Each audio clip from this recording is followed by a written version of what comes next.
In the mid-1960s, as the Cold War's global front appeared to stabilize after the crises of the previous decade, the Korean Peninsula slid quietly into one of its most dangerous and least acknowledged periods of sustained violence. Because between 1960 and 1969, the Demilitarized Zone became the site of a shadow conflict that blurred the line between armistice and war, producing hundreds of clashes, assassinations, and ambushes that collectively amounted to what participants later called a Second Korean War, even as diplomats and headlines largely ignored it. And this mattered because the peninsula was not a peripheral theater, but a locked fault line between two ideologically opposed states whose original war had never formally ended, and whose uneasy ceasefire rested on deterrence, vigilance, and the constant possibility of sudden escalation. And by the mid-1960s, the conditions that had frozen the armistice were shifting as North Korea, under Kim Il-sung, reassessed the strategic balance and concluded that the moment was ripe to destabilize the South through sustained, deniable violence rather than conventional invasion, a calculation shaped by frustration with stalled reunification, confidence in hardened military capabilities, and the belief that U.S. attention was stretched thin by the expanding war in Vietnam. And this belief would drive a campaign designed not to seize territory outright, but to erode confidence, provoke overreaction, and test alliance resolve along a border that was already among the most heavily fortified in the world. And on the southern side, the Republic of Korea was itself undergoing transformation, ruled by Park Chung-hee, whose authoritarian government prioritized rapid economic development and internal security while relying heavily on the U.S. alliance to deter renewed invasion, creating a political environment in which infiltration and assassination were interpreted not merely as military threats, but as existential challenges to regime survival. And the DMZ, a narrow strip of land designed to separate forces and prevent clashes, became instead the focal point of sustained contact, because its terrain, patrol patterns, and symbolic significance made it ideal for probing attacks that could be denied diplomatically even as they inflicted real casualties. And beginning in late 1966, North Korean units increased the tempo of incursions, ambushing South Korean and American patrols, planting mines, and attempting kidnappings, actions calibrated to remain below the threshold of full-scale war while steadily raising the cost of restraint. And these actions were not random but systematic, reflecting a doctrine of limited war that sought to bleed the alliance, undermine morale, and demonstrate that the armistice could be violated at will without triggering catastrophic retaliation. And the response from the United States and South Korea revealed the tension inherent in Cold War deterrence, because while commanders on the ground faced mounting losses and pressure to strike back decisively, political leaders feared that escalation could spiral into a renewed peninsula-wide war that would draw in China or the Soviet Union, forcing a delicate balance between force and restraint that left troops exposed to continuous danger without the clarity of declared conflict. And this ambiguity defined the lived reality of the DMZ incidents, where soldiers operated under wartime conditions while officially at peace, their deaths recorded as incidents rather than casualties of war. And this semantic gap mattered because it shaped public perception, allowing governments to contain political fallout while sustaining a level of violence that would have been intolerable if acknowledged openly. And as the clashes multiplied, the conflict took on an increasingly intimate and lethal character, with firefights erupting at close range, patrols stalked through dense foliage, and ambushes carried out with the expectation of swift withdrawal rather than territorial gain, producing a grinding attrition that tested discipline and resolve on both sides. And within this environment, North Korean strategy expanded beyond the DMZ itself, culminating in audacious operations designed to shock the South Korean state directly, most notably the attempted assassination of Park Chung-hee in January 1968, when a team of commandos penetrated deep into Seoul, reaching the vicinity of the presidential residence before being confronted, an operation that revealed both the reach of North Korean infiltration and the vulnerability of South Korean internal security. And although the assassination attempt failed, its psychological impact was profound because it demonstrated that the conflict was not confined to a distant border, but could strike at the heart of the regime, reinforcing fears that the North aimed to decapitate leadership and spark internal collapse rather than fight a conventional war. And this fear was compounded days later by the seizure of the U.S. intelligence ship USS Pueblo, an incident that exposed the global dimension of the DMZ crisis by confronting Washington with a direct challenge to its authority and credibility, forcing the administration of Lyndon B. Johnson to manage simultaneous crises in Korea and Vietnam without triggering escalation in either theater. And these events underscored how the DMZ incidents were embedded within a wider Cold War context, where local clashes intersected with superpower signaling and alliance politics. And despite these provocations, the United States and South Korea largely maintained a posture of controlled response, increasing patrols, fortifications, and intelligence efforts while avoiding actions that might justify a North Korean claim of renewed war. A strategy that reflected the belief that deterrence could be preserved through resilience rather than retaliation, even as the human cost mounted. And for soldiers stationed along the DMZ, this meant operating in a state of perpetual readiness, where the absence of declared war did not reduce the risk of sudden death.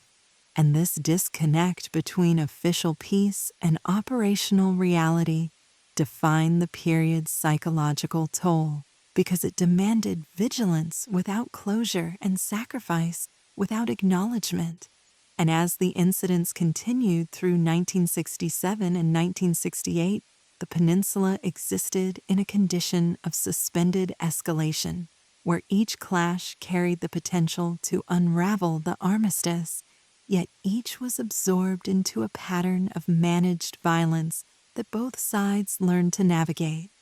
And this management did not reflect stability so much as mutual constraint, a recognition that escalation was possible but undesirable. And it is within this narrow corridor between provocation and restraint that the Korean DMZ incidents must be understood, not as isolated skirmishes, but as a sustained campaign that tested the durability of the armistice and revealed how the Cold War could produce prolonged, undeclared wars whose intensity rivaled recognized conflicts, even as they remained officially invisible, setting the stage for further escalation and revealing the fragility of peace on a peninsula where war had never truly ended. As the DMZ violence intensified through 1967, the shadow conflict along the Korean border settled into a grim rhythm, that exposed how easily limited war could become routine under Cold War conditions,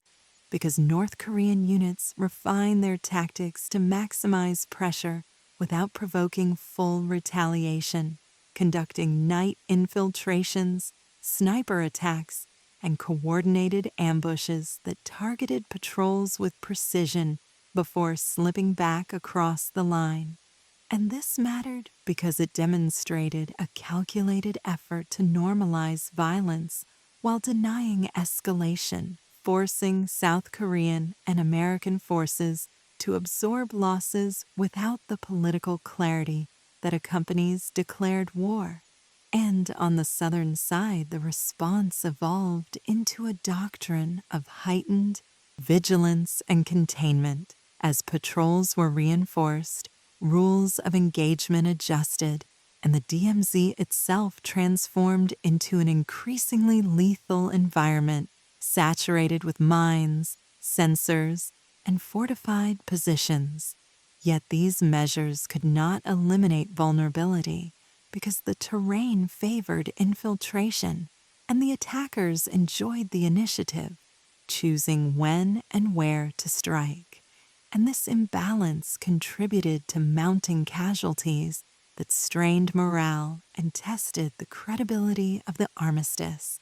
And for South Korea, the incidents carried an additional internal dimension because Park Chung-hee's government used the escalating threat to justify expanded security powers, intensified surveillance, and harsher crackdowns on dissent, framing internal opposition as potential collaborators in a broader communist strategy. And this framing mattered because it linked border violence to domestic authoritarian consolidation, reinforcing a cycle in which external threat legitimated internal repression. And for the United States, the challenge was equally complex because American forces were directly engaged in firefights along the DMZ, even as Washington sought to limit the conflict's visibility,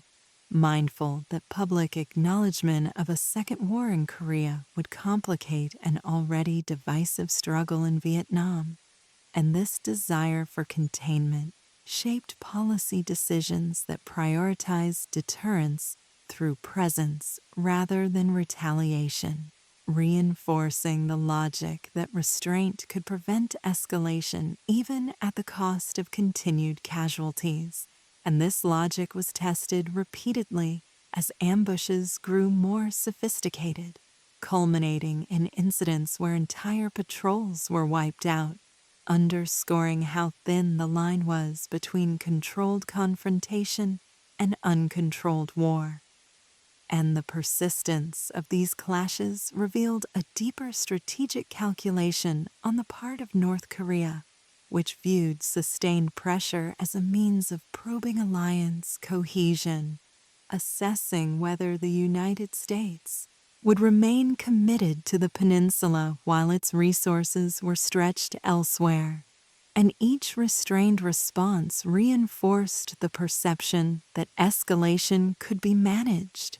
encouraging further provocation. And yet restraint also reflected a shared recognition that renewed full-scale war would be catastrophic, particularly given the presence of major powers whose intervention could transform local clashes into global crisis. And this mutual awareness produced a paradoxical stability in which violence was continuous yet bounded. And within this paradox, the human experience of the DMZ incidents was defined by uncertainty, because soldiers faced lethal encounters without the recognition afforded to wartime service, and families absorbed losses framed as accidents or incidents rather than casualties of war, reinforcing the sense that the conflict existed in a liminal space between peace and war. And as 1967 drew to a close, the cumulative effect of these incidents began to reshape military posture and political rhetoric on both sides of the border. setting the stage for even more dramatic confrontations that would bring the Shadow War briefly into global view and reveal just how fragile the armistice had become under the weight of sustained, undeclared violence. As the campaign escalated into 1968, the Korean DMZ incidents entered their most volatile phase because North Korea shifted from attritional harassment to bold, high-impact operations designed to shock the alliance and alter the political calculus in Seoul and Washington. And this shift mattered because it revealed an ambition not merely to bleed opposing forces, but to achieve strategic effects through audacity, forcing adversaries to confront the possibility that restraint itself had become a liability. And the January 1968 raid on Seoul, in which a specially trained commando unit crossed the DMZ and advanced undetected toward the presidential residence, embodied this escalation, exposing vulnerabilities deep inside South Korea and demonstrating that the conflict could bypass fortified borders to strike at the symbolic core of the state. And although the raid failed to assassinate Park Chung-hee, the firefights that followed left dozens dead and triggered a nationwide security panic, confirming that the armistice did not guarantee internal safety and that infiltration was not limited to the front line. And only days later, the seizure of the USS Pueblo by North Korean forces transformed the DMZ crisis into an international confrontation because the capture of an American naval intelligence ship challenged U.S. credibility directly, confronting Washington with the dilemma of how to respond without igniting a broader war. And this dilemma was sharpened by the simultaneity of crises, as the Johnson administration faced mounting casualties in Vietnam and domestic unrest at home, limiting political appetite for another open-ended conflict in Asia. And the decision to pursue negotiation rather than immediate military retaliation reflected a prioritization of containment over retribution, a choice that preserved peace but signaled restraint in the face of provocation. And this signal mattered profoundly to Pyongyang, reinforcing the belief that limited aggression could be absorbed without catastrophic consequence. And as negotiations over the Pueblo dragged on, DMZ violence continued, underscoring how diplomatic engagement and armed confrontation coexisted in parallel, a hallmark of Cold War conflict, where talks did not necessarily pause fighting, and for soldiers along the border the effect was disorienting, as they operated under heightened alert amid global headlines that framed the crisis as diplomatic rather than military, deepening the sense that their daily risk was politically invisible. And in response to the escalating threat, South Korea undertook massive fortification and expansion of its own forces, increasing conscription, strengthening counter-infiltration units, and intensifying patrols, measures that hardened the DMZ into an even more lethal zone while reducing the space for surprise. And over time, these adjustments began to alter the tactical balance, making infiltration more costly and reducing the frequency of successful ambushes. Yet the danger remained acute, because each encounter carried the risk of miscalculation that could spiral beyond control, and the cumulative effect of these events was to bring the Shadow War briefly into international focus, revealing how close the peninsula hovered to renewed full-scale conflict, even as leaders worked to preserve the armistice. And as 1968 progressed, the incidents began to taper in intensity, not because tensions had eased, but because both sides recognize the narrowing margin for error, a recognition born of proximity to catastrophe rather than reconciliation. And this recognition marked the beginning of a slow de-escalation that would carry into 1969, leaving behind a legacy of loss and unresolved tension that would continue to define the DMZ as a frontier where war had been suspended rather than concluded. As the intensity of clashes gradually declined through 1969, the Korean DMZ incidents entered a phase defined by cautious recalibration rather than resolution, because neither side had achieved its strategic objectives, yet both had come to recognize the limits of escalation under Cold War constraints. And this mattered because it demonstrated how undeclared wars can end not with treaties or victories, but with mutual exhaustion and tacit adjustment, leaving the underlying conflict intact while altering its expression. And on the North Korean side, the reduction in large-scale infiltrations reflected a reassessment of costs, as improved South Korean defenses, heightened U.S. vigilance, and the diminishing returns of provocation made continued escalation less attractive, while on the southern side the experience of sustained violence reinforced a doctrine of permanent readiness, embedding counter-infiltration and surveillance as enduring features of state policy rather than temporary measures. And this embedding mattered because it normalized militarization along the DMZ and within South Korean society, reinforcing the perception that peace was conditional and fragile, dependent on constant vigilance rather than political settlement.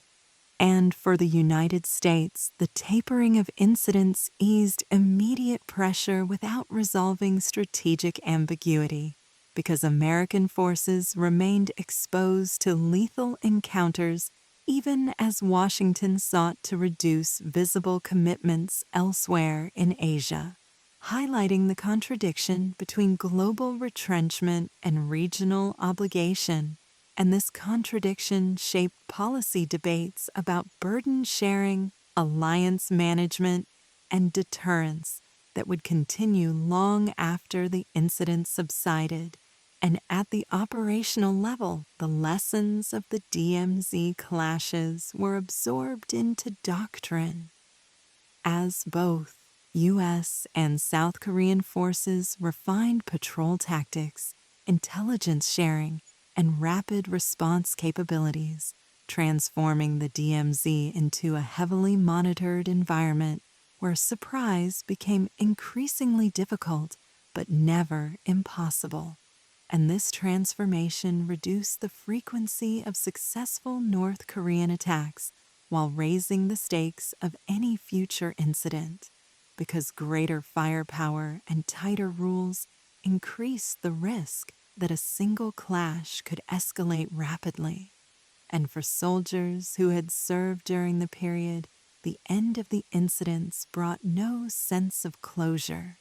because their experiences had occurred in a conflict that was never formally acknowledged as a war, leaving casualties undercounted and service underrecognized, reinforcing the sense that the DMZ incidents occupied a blind spot in public memory. And this invisibility mattered because it allowed the broader Cold War narrative to emphasize stability on the peninsula while obscuring the reality that hundreds had died in sustained combat after the armistice. And as historians later revisited the period, the label of a Second Korean War emerged not as an exaggeration, but as an attempt to capture the cumulative scale and intensity of violence that official terminology had minimized. And this reframing challenged assumptions about the armistice as a durable peace, revealing instead a prolonged process of negotiation through force in which boundaries were tested and recalibrated repeatedly. And in this sense, the DMZ incidents illustrate how Cold War conflicts often unfolded below the threshold of formal war, producing real casualties and strategic consequences without triggering the political mechanisms that confer recognition and accountability. And as the peninsula moved into the 1970s, the absence of major clashes did not signal reconciliation, but rather a return to a colder, more stable standoff, one shaped by the memory of recent escalation and the shared understanding that while war could be postponed, it had never truly been resolved, ensuring that the DMZ would remain not a boundary of peace, but a line of suspended conflict whose silence concealed a history of sustained, undeclared warfare. As the shadow war along the DMZ receded from international attention, its deeper consequences became embedded in the structures and assumptions that govern the Korean Peninsula, because the experience of sustained, undeclared violence reshaped doctrine, politics, and perception on both sides in ways that outlasted the incidents themselves. And this mattered because it demonstrated how Cold War conflicts could end operationally while remaining unresolved strategically, leaving behind systems designed to prevent recurrence rather than to resolve underlying causes. And in South Korea, the lessons of the 1966-1969 period reinforced an uncompromising security posture, strengthening the role of the military and intelligence services in national life and justifying continued emergency powers under the logic that infiltration and assassination were not historical anomalies, but permanent threats. And this logic supported the consolidation of authoritarian rule by Park Chung-hee, who framed internal dissent and labor unrest as vulnerabilities that could be exploited by the North, embedding the DMZ incidents into a broader narrative of national survival that narrowed political space and delayed democratic development. And for North Korea, the campaign confirmed both the potential and the limits of limited war, demonstrating that sustained provocation could impose costs and extract concessions without triggering full-scale retaliation, yet also revealing that the alliance could adapt and harden defenses in ways that reduced long-term effectiveness. And this mixed outcome contributed to a recalibration of strategy, as Pyongyang shifted emphasis toward internal consolidation and longer-term political warfare rather than continuous military confrontation. And for the United States, the DMZ incidents left a more ambiguous legacy, because while deterrence had held and escalation had been avoided, the price was a prolonged exposure of American troops to lethal risk in a conflict that remained politically invisible, reinforcing a pattern in which U.S. forces bore the burden of alliance commitments without corresponding public acknowledgement. And this invisibility shaped civil-military relations as casualties were absorbed quietly and lessons were institutionalized without broad debate. And from a Cold War perspective, this pattern underscores how limited wars could be sustained precisely because they were undeclared,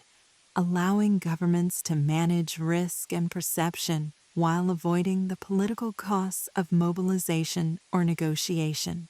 And this management created a form of stability rooted not in peace, but in mutual constraint, where violence was possible but bounded by shared fear of escalation. And the DMZ became a physical manifestation of this condition, heavily armed, technologically monitored, and psychologically charged, yet officially described as demilitarized, a contradiction that captured the essence of the peninsula's frozen conflict. And for those who lived and served near the border, the memory of the incidents reinforced the understanding that the armistice was a pause rather than an end, a temporary arrangement sustained by vigilance rather than trust. And this understanding shaped subsequent crises, as later confrontations were interpreted through the lens of 1966 and 1969, reinforcing caution even as hostility endured. And in this sense, the Korean DMZ incidents functioned as a rehearsal for future standoffs, demonstrating how quickly violence could flare and how narrowly escalation could be contained, leaving behind a legacy of preparedness and suspicion that defined the peninsula's Cold War equilibrium long after the shooting subsided. As time passed and the DMZ incidents faded into official obscurity, their significance became clearer not as an aberration, but as a defining example of how the Cold War produced wars that were fought intensely yet denied politically, because the violence of 1966-1969 demonstrated that the absence of formal declarations did not prevent sustained combat, only its recognition. And this mattered because it shaped how the Korean conflict was remembered, minimized in public discourse, even as it profoundly influenced military planning and national psychology. And for South Korea, the memory of infiltration and assassination attempts hardened attitudes toward the North, embedding a belief that coexistence was impossible without constant deterrence, a belief reinforced by the experience of fighting an enemy willing to violate the armistice repeatedly while denying responsibility. And this belief justified the continuation of extraordinary security measures long after the immediate threat had receded, ensuring that the DMZ incidents became part of a larger narrative of permanent emergency that shaped political culture and governance. And for North Korea, the campaign reinforced the utility of ambiguity, confirming that violence calibrated below the threshold of war could achieve strategic effects while avoiding catastrophic retaliation, a lesson that would inform later provocations and reinforce a pattern of brinkmanship that defined Pyongyang's Cold War posture. And for the United States, the period underscored the limits of alliance management under conditions of limited war, because Washington was forced to balance reassurance of Seoul with restraint toward Pyongyang, all while preventing escalation that might draw in other major powers, producing a cautious approach that preserved stability at the cost of clarity. And this approach shaped subsequent policy, reinforcing the idea that the Korean Peninsula required constant attention and readiness, even when it appeared quiet. And from a broader Cold War perspective, the DMZ incidents illustrate how global ideological rivalry manifested in localized, repetitive violence that tested deterrence daily rather than dramatically, revealing that the Cold War was sustained not only by crises and summits, but by continuous friction along contested frontiers. And this friction produced a form of peace that was fragile and conditional, dependent on discipline and fear rather than reconciliation. And for the soldiers who served during the period, the lack of recognition compounded the toll of constant danger, because their experiences fell outside conventional narratives of war, leaving them to navigate loss and trauma without the acknowledgement afforded to declared conflicts. And this invisibility extended to historical memory, allowing the armistice to be portrayed as durable, even as hundreds had died in its shadow.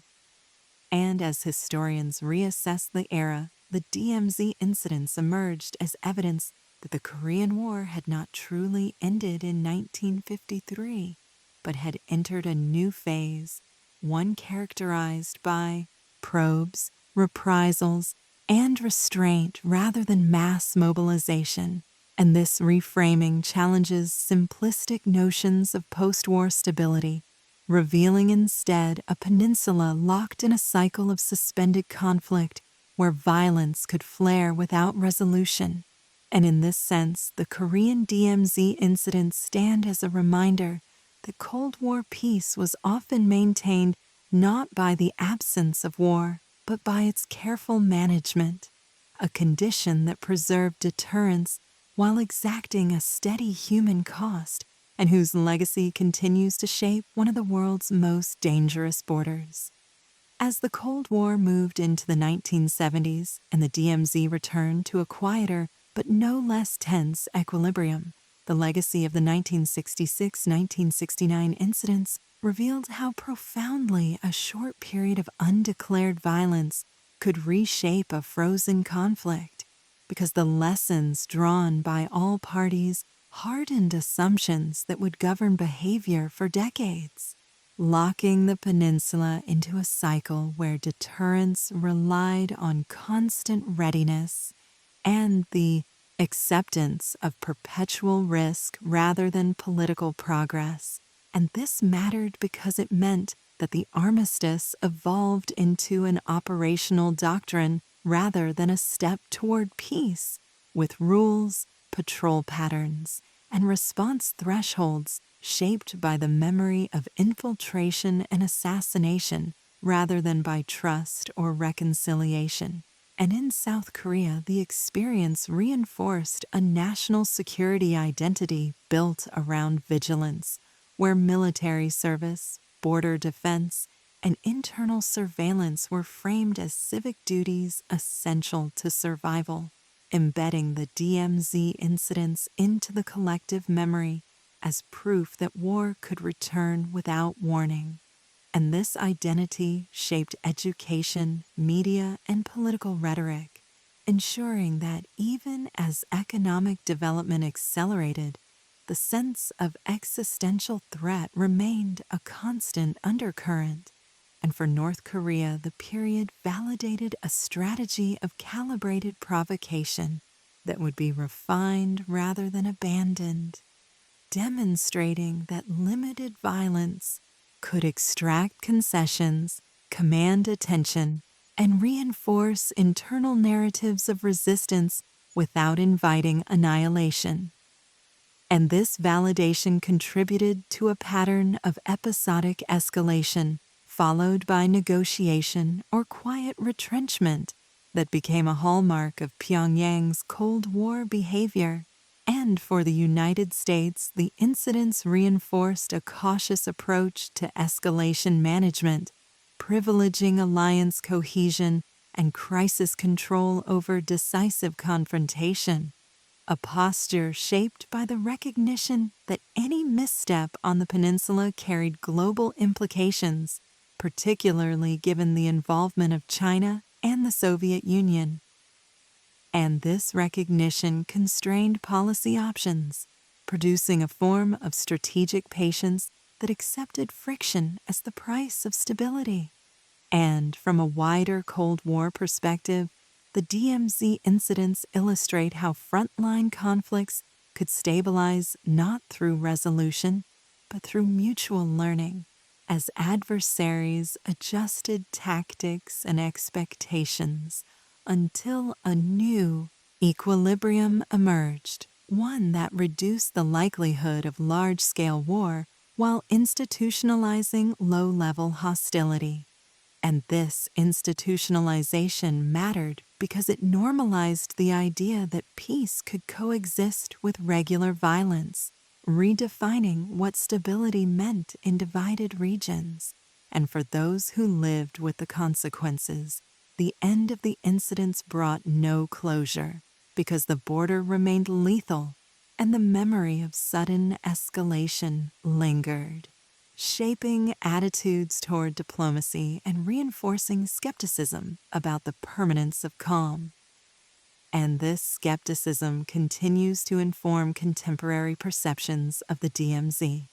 which is often described as stable, yet remains one of the most militarized borders in the world. Its quiet, punctuated by reminders that the armistice rests on deterrence rather than agreement.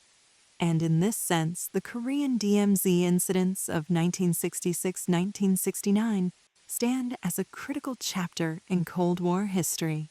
not because they altered borders or regimes, but because they demonstrated how easily a war could resume without being declared, and how peace, when built on fear and vigilance, can persist for decades while remaining perpetually unfinished.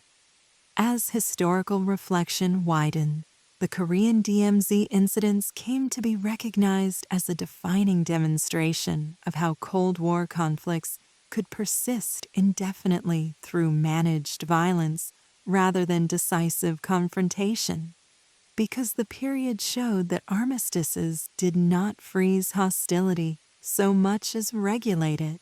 channeling aggression into forms that could be absorbed without triggering catastrophe. And this mattered because it revealed how the Cold War sustained itself not only through dramatic crises,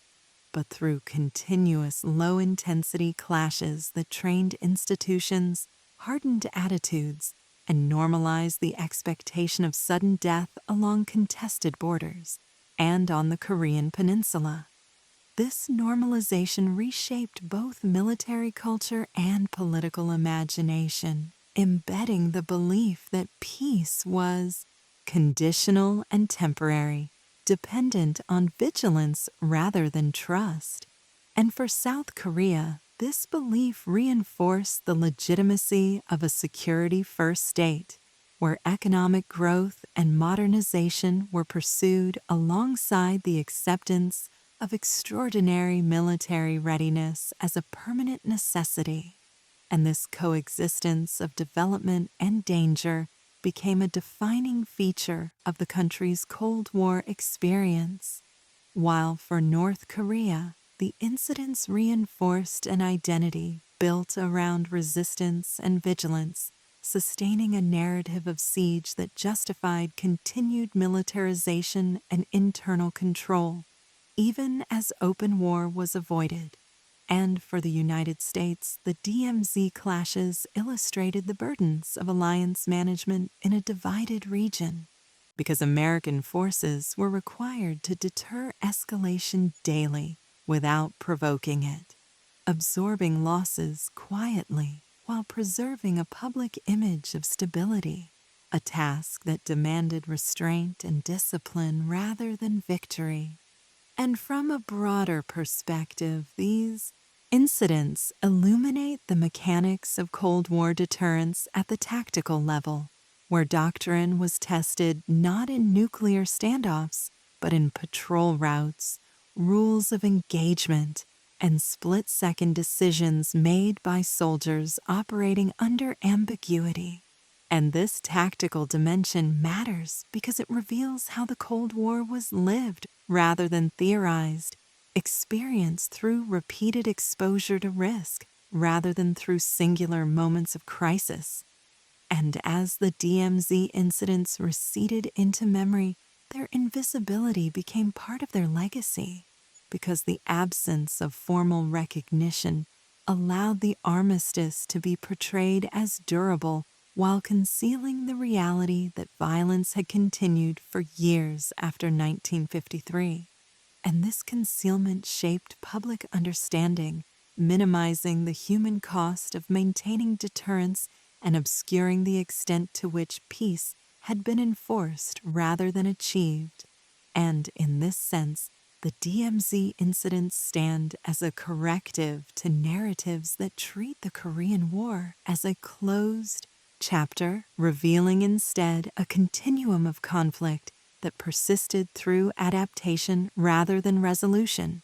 And as the Cold War progressed, the lessons of 1966-1969 informed later crises, reinforcing caution while perpetuating suspicion and ensuring that the peninsula remained locked in a state of suspended war whose calm depended on constant readiness, making the DMZ not a boundary between peace and war, but a living reminder that the Cold War's most enduring battles were often those that never officially existed.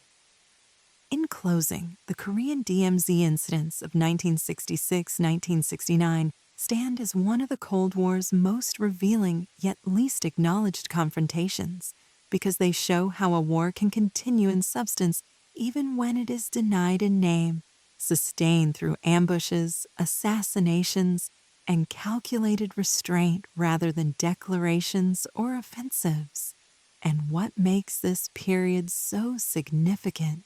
is not only the scale of violence, but the way it exposed the fragility of the armistice that was meant to end the Korean War, revealing that the ceasefire functioned less as a peace than as a framework for managing continued hostility. And this mattered because it demonstrated that Cold War stability was often enforced through constant risk-taking at the tactical level, where soldiers absorbed danger daily to preserve strategic calm.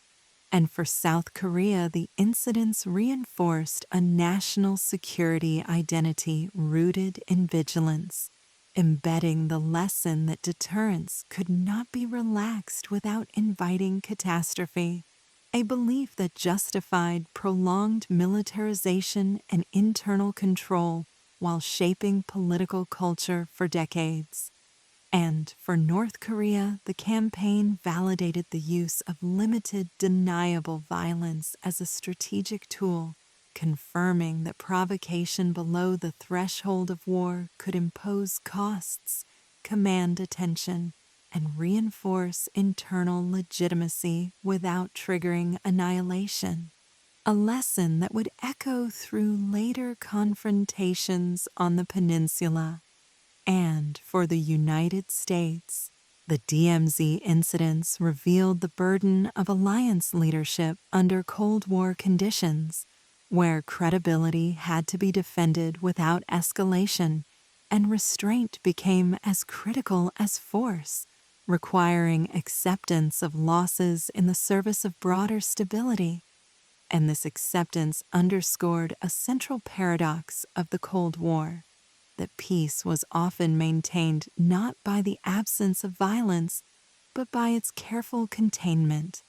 And in this sense, the DMZ incidents illuminate the lived reality of deterrence, showing how global ideological rivalry translated into daily encounters along a narrow strip of land where mistakes could ignite catastrophe,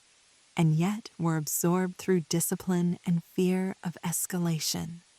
And as history reassesses the Korean conflict, these incidents challenge the notion of a clean break between war and peace, revealing instead a continuum in which violence was regulated rather than resolved.